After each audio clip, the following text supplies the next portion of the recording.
Hoy te traigo varias teorías sobre Elbaf y la actualidad de One Piece, además de algunos datos interesantes sobre el manga en general, así que vamos al lío.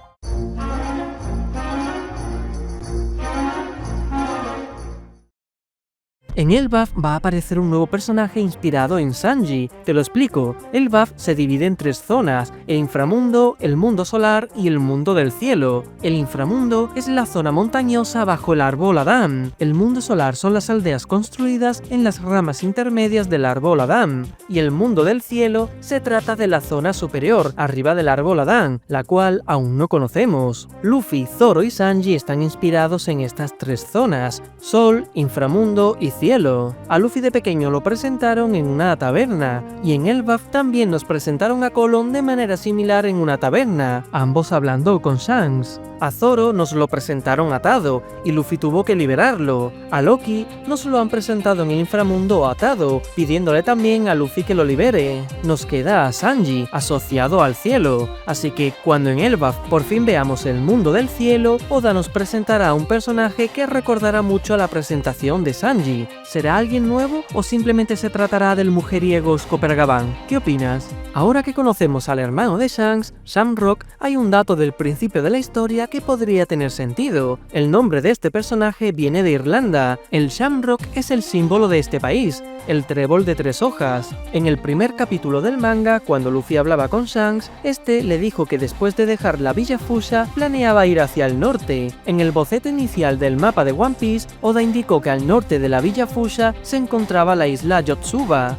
Yotsuba significa literalmente cuatro hojas y hace referencia al trébol de cuatro hojas, por lo que desde un inicio los dos hermanos estaban relacionados con los tréboles. Shamrock es el trébol de tres hojas, pero Shanks es el de cuatro, simbolizando la suerte. ¿Cuál es la fruta del diablo más difícil de conseguir? Seguramente se te venga a la cabeza frutas de usuarios poderosos a los que sería muy difícil de derrotar para robarle su fruta. Por ejemplo, la Yami Yami de Kurohige, la Hito Hito no Mi modelo Nika de Luffy o incluso la desconocida fruta de Imu. Si nadie sabe de la existencia de Imu, su fruta es muy difícil de conseguir. Pero no me refiero a esta como la fruta más difícil de conseguir. De hecho, la de Imu creo que Kurohige sí la va a conseguir al final de la historia. Hay otra fruta que es aún más difícil, por no decir que es incluso imposible en ciertas circunstancias. Me refiero a la Toki Toki no Mi, la fruta que permite viajar al futuro. Como solo puede existir una fruta igual, es imposible conseguir esta fruta si su usuario ya ha viajado al futuro, habrá desaparecido de tu presente y nunca podrás conseguirla por mucho que quieras.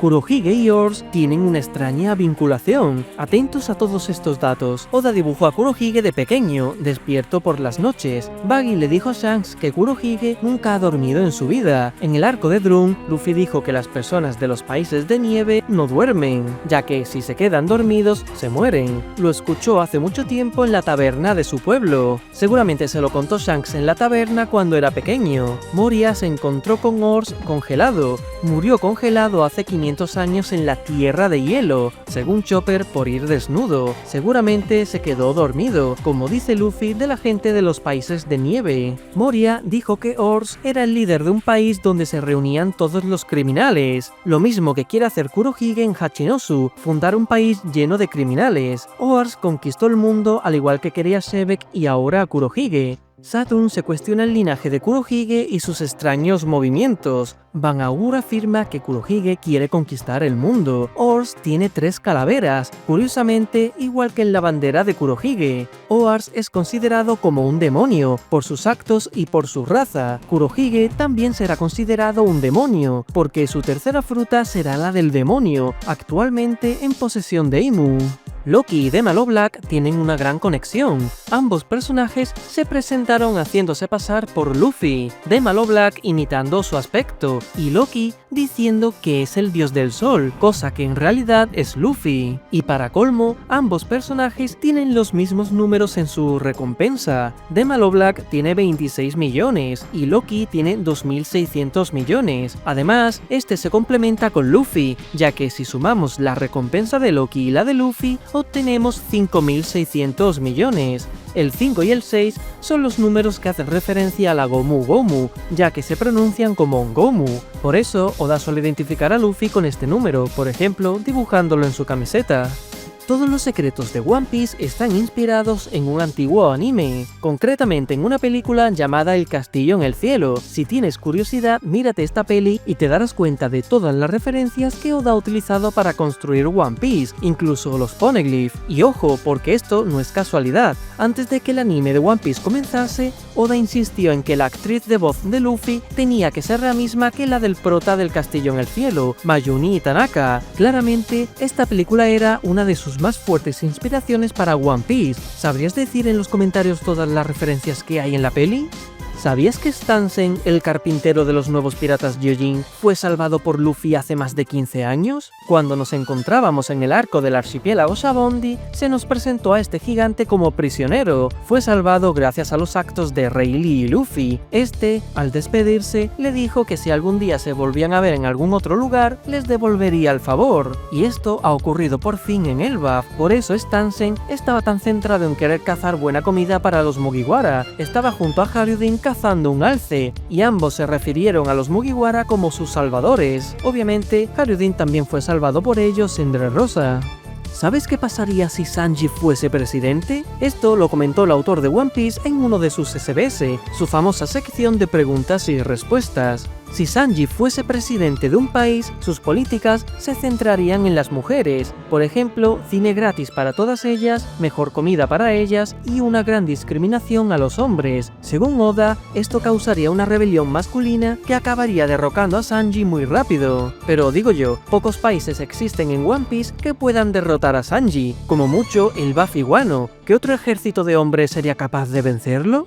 Gunko podría ser una infiltrada del ejército revolucionario. Hay varias pistas de ello. Parece que ella no es de familia real, sino que fue reclutada. Es el único personaje de los Caballeros Sagrados que en su presentación Oda no nos ha indicado su apellido. Y lo más importante es que su diseño recuerda mucho al de los comandantes del ejército revolucionario. Casi todos tienen un gorro y unas gafas encima. Estaría muy bien que Dragon haya conseguido colar a un revolucionario en el gobierno. Eso le facilitaría mucho las cosas. El problema de esto es que normalmente Oda también suele hacer la parte contraria, que haya un infiltrado en el otro bando. Es decir, que en el ejército revolucionario haya alguien del gobierno. Si tuvieras que apostar, ¿quién dirías que es el traidor o infiltrado?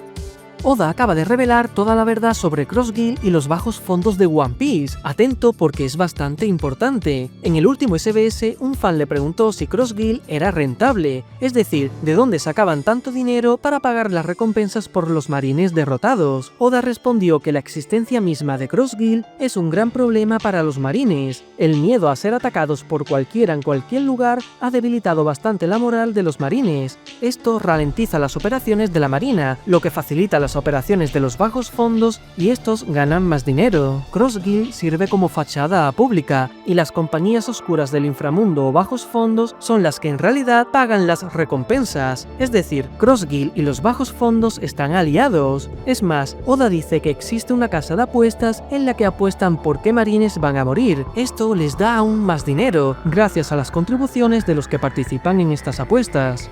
Esta sería la banda de Luffy si todos los personajes extraños hubieran aceptado la propuesta de este. Luffy siempre le pide que se una a la banda a los personajes más extravagantes que se encuentra durante su aventura. Siempre nos hemos sorprendido cómo Shanks pudo llegar tan rápido a Marineford si supuestamente se estaba enfrentando a Kaido para detenerlo. Sin embargo, ahora que conocemos a Shamrock, la cosa podría haber sido diferente. Shamrock podría ser quien detuvo a Kaido. Al gobierno no le interesaba que Kaido llegase hasta Marineford, ya que sería una masacre para ellos. Como la existencia de Shamrock parece bastante confidencial, seguramente la gente lo confundió con Shanks. Sin embargo, este ya se encontraba cerca de Marineford y pudo ir a detener la guerra. Por cierto, ¿y si Shanks también tiene en su espada grifón una fruta? Hay una imagen muy sospechosa de Imu que está rulando por todas partes. Cuando Doflamingo se encuentra con Aokiji en Panhazard y se miran mutuamente, pudimos ver el reflejo de las gafas de Aokiji. En ese reflejo hay una silueta que se parece muchísimo a Imu. Debido a esto, todo el mundo ha empezado a cuestionarse si solo es una casualidad o es un presagio de Oda. Voy a explicaros por qué sí podría ser de verdad algo intencionado de Oda. Como ya sabéis, Oda ha hecho muchas similitudes entre Doflamingo e Imu. Doflamingo quería ser inmortal inmortal para gobernar el mundo como Imu. Además, Doflamingo siempre ha sido un reflejo de Imu, y eso es literalmente lo que Oda podría haber dibujado aquí. Como Aokiji está mirando a Doflamingo, lo que se ve en sus gafas es un reflejo del propio Doflamingo. Oda podría haber metido a modo de easter egg la silueta de Imu, haciendo así ese símil con Doflamingo. Hemos descubierto que el mundo de One Piece se va a inundar, una catástrofe anunciada desde el siglo vacío. Sin embargo, puede que Oda esté usando los Poneglyph basándose en unas famosas piedras de Japón. En este país se pueden encontrar piedras centenarias cerca de las costas con una advertencia escrita: no construyas ninguna casa por debajo de este punto, las viviendas altas son la paz y la armonía de nuestros descendientes. Estas piedras sirven para advertir de los tsunamis que se produjeron y se pueden volver a producir, son las conocidas Tsunami Stones. Los Poneglyph podrían estar basadas en ellas. ¿Qué hubiera pasado si Shanks hubiese llegado a tiempo a Marineford? En este supuesto, Ace no habría muerto y Luffy podría haber escapado con su hermano. Pero, ¿qué habría pasado después de eso? Luffy tendría que haber esperado unos días o semanas en Shabondi hasta reencontrarse de nuevo con sus nakamas. Habrían viajado a la isla Ayojin, la cual aún estaría bajo la protección de Shirohige, y Jody Jones aún no habría intentado ningún golpe de estado. Por lo tanto, los Mugiwara hubieran llegado tranquilamente al Nuevo Mundo, no se habrían desviado de su camino y no hubieran acabado en Panhazard. Su isla de destino habría sido Mystoria, Risky Red o Raijin Island. De las dos primeras no sabemos nada, pero de la tercera sí. Es la isla en la que no paraban de caer rayos, y estoy seguro que sería la que Luffy se habría dirigido. Luffy habría acabado en la isla Raijin ese mismo año, por lo tanto no tendría aún perfeccionado su haki. Sin embargo, creo que en esta isla esa carencia no le hubiera supuesto una barrera. Habría conseguido resolver cualquier inconveniente y avanzar hacia la siguiente isla. Sin embargo, aquí vendría el problema. La siguiente sería Dressrosa, y Doflamingo ya estaba allí desde entonces. Luffy sí o sí se habría metido en líos en Dressrosa y se tendría que haber enfrentado a Doflamingo, pero sin haki, nuestro protagonista no habría tenido absolutamente ninguna oportunidad contra el Shichibukai, así que su historia se habría acabado aquí. ¿Qué pensáis? El mundo de One Piece está formado por islas que en realidad no lo son.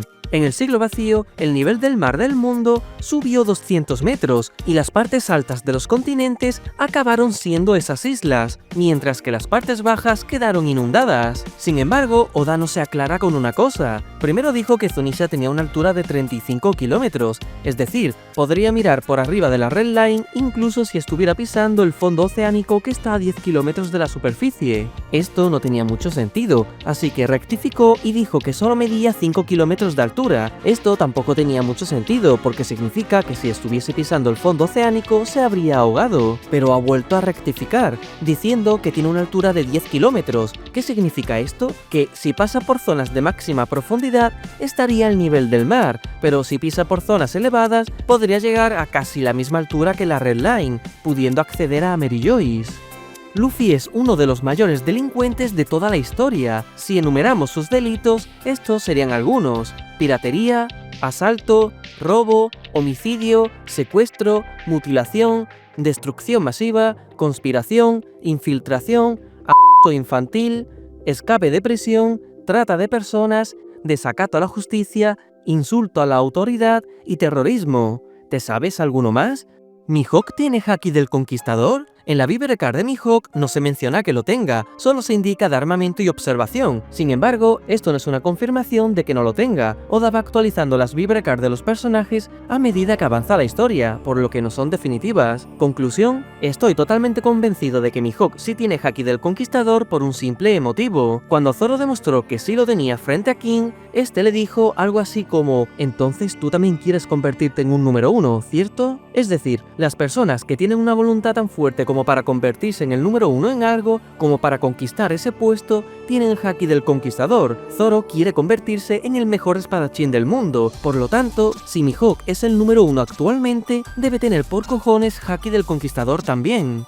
Cuando Luffy encuentre el cuarto Rogue Poneglyph, ¿podrá llegar a Laugh Tale? Pues no es tan sencillo. Supuestamente hay que trazar una X en el mapa entre las 4 coordenadas que están escritas en los Poneglyph. El punto central de la X sería el lugar donde se encuentra a Laugh Tale. Vale, ya tenemos un punto en un mapa del Grand Line. Ahora tan solo hay que navegar hacia dicho punto en línea recta. Pero espera, Si en el Grand Line no se puede viajar en línea recta, precisamente los log posts sirven para solucionar ese problema. Sin embargo, Roger dijo que los log posts se vuelven locos si no funcionan a partir de Lodestar.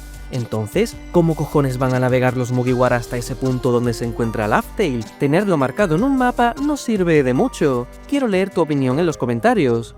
¿Ryuma era nakama de Joy Boy? Muchos piensan que este samurái vivió en la misma época que Joy Boy, de manera que este era el equivalente a Zoro, es decir, el espadachín nakama de Joy Boy del siglo vacío hace 800 años. Sin embargo, este dato es falso, ya que en la One Piece Magazine se dijo que Ryuma vivió aproximadamente hace 400 años, no 800. Por ahora, es el único dato que tenemos y en el que nos podemos basar, pero estoy de acuerdo en que este dato podría ser rectificado por Oda en el futuro, si le interesase que Ryuma fuese compañero de Joy Boy. No sería la primera vez que Oda rectifica sobre algún dato que se ha dado en una revista o en las Vibrecar, pero hasta que eso no ocurra, oficialmente Ryuma no es de la misma época que Joy Boy, sino de hace 400 años.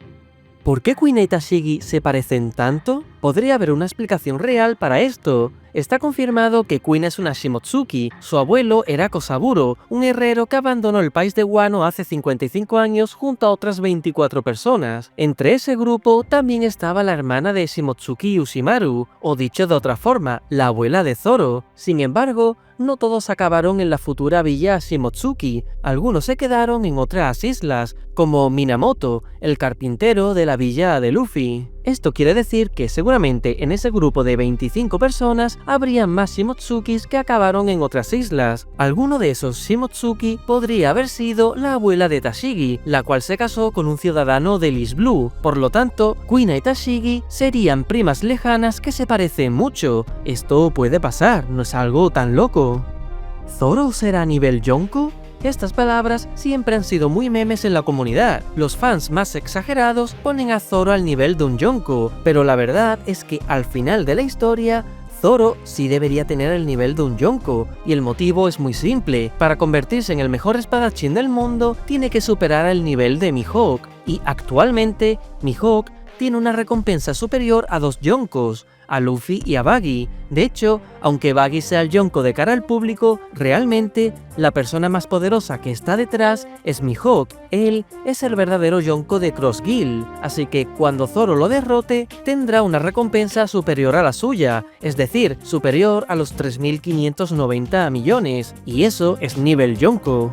¿Por qué Kurohige ha secuestrado a Pudding? Esta es una mestiza entre humana y la tribu de los Tres Ojos, raza de la cual parece que ya no queda a nadie. Según dice Big Mom, esta tribu parece tener un poder especial parecido al poder de oír la voz de todas las cosas, con el que podría entender que hay escrito en los Poneglyph. Sin embargo, Pudding aún no ha despertado ese poder debido a que es una mestiza. Está claro que Kurohige sabe de este tema, y por eso la ha raptado, ya que también necesita a alguien que en el futuro pueda leer los 4 Rope Poneglyph para llegar a Laugh Tale. Las 3 únicas personas supuestamente capaces de leer los Poneglyph son Robin, Pudding y Sukiyaki, pero este está escondido en Wano y nadie sabe que él conoce esas escrituras. También habría que incluir a Momonosuke. Está claro que su abuelo le va a enseñar a escondidas para mantener la cadena.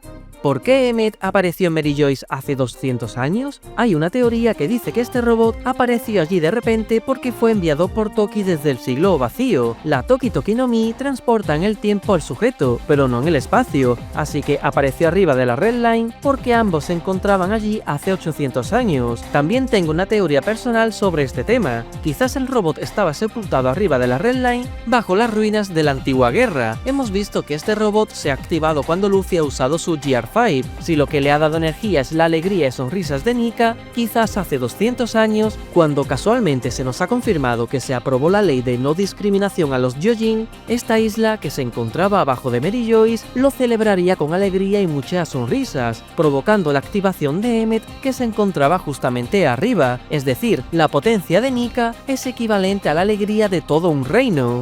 Existe otro personaje de One Piece que también es un D y que quizás no conocías. De hecho, este fue quien de verdad inició la gran era de la piratería actual, no Goldie Roger como muchos creen. El personaje que le preguntó a Roger antes de su ejecución que dónde había dejado todos sus tesoros se llamaba Ask the Question. es un juego de palabras, un meme, pero técnicamente él fue quien inició la gran era de la piratería con su pregunta. Roger tan solo la respondió. ¿Crees que aparecerá algún otro Ask D? Quizás en el siglo vacío Oda haga la misma broma con uno. Y hasta aquí llega esta recopilación de teorías y curiosidades de One Piece. Dale a like si quieres que haga más vídeos como este y suscríbete al canal si aún no lo estás. Un saludo y nos vemos pronto.